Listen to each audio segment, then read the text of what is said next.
लोकसभा चुनाव में एसपी-बीएसपी गठबंधन की असल चुनौती क्या है? क्या एक दूसरे को वोट ट्रांसफर करा पाएंगे अखिलेश और मायावती? लोकसभा चुनाव में बीजेपी को हराने के लिए एसपी-बीएसपी ने अपनी तमाम सियासी अदावत भुलाकर हाथ मिलाने का फैसला किया।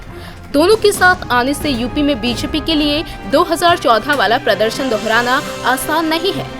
हालांकि गठबंधन के बावजूद अखिलेश यादव और मायावती को जो सबसे बड़ी चिंता सता रही है वो है एक दूसरे को वोट ट्रांसफर करा पाने की। दरअसल करीब 2 दशक तक एक दूसरे के शत्रु रहने वाले एसपी-बीएसपी के लिए वोटों का आसपास में ट्रांसफर किया जाना बेहद अहम हो गया है। यह आश्चर्य वाली बात नहीं है कि जब 1995 में मायावती पर एसपी कार्यकर्ताओं के हमले की बात होती है तो बीएसपी नेता इसे दिलों का गठबंधन बताते हैं।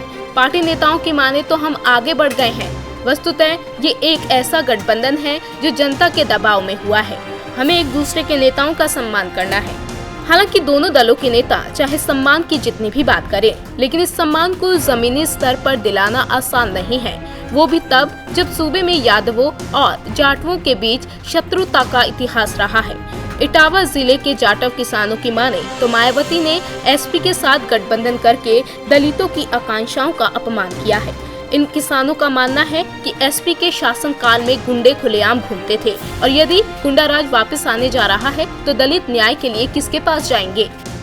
सूबे के दलितों का भी मानना है कि यादव और जाटव की दोस्ती आज तक नहीं चल पाई।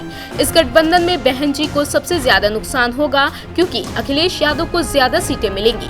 जहां हम अपने वोट उन्हें ट्रांसफर करेंगे लेकिन उनके वोट हमें नहीं मिल पाएंगे। इतना ही नहीं, कुछ लोगों को दलितों के वोट बीजेपी के पक्ष में भी जाने की आशंका सता रही है। लोगों के मुताबिक एसपी को चुनना आग और तवे के बीच चुनना है। मौजूदा सरकार में कम से कम इतना तो है कि यादवों का कोई डर नहीं है। कुमार से इतर कई ऐसे भी हैं जो बीजेपी को हराने के लिए इस महागठबंधन का समर्थन करते हैं। उधर यादवों की भी अपनी चिंता है। ऐसे में लाख टके का सवाल ये है कि एसपी-बीएसपी एक दूसरे को अपना वोट ट्रांसफर करा पाएंगे या नहीं। इंडिया न्यूज़ वायरल की रिपोर्ट।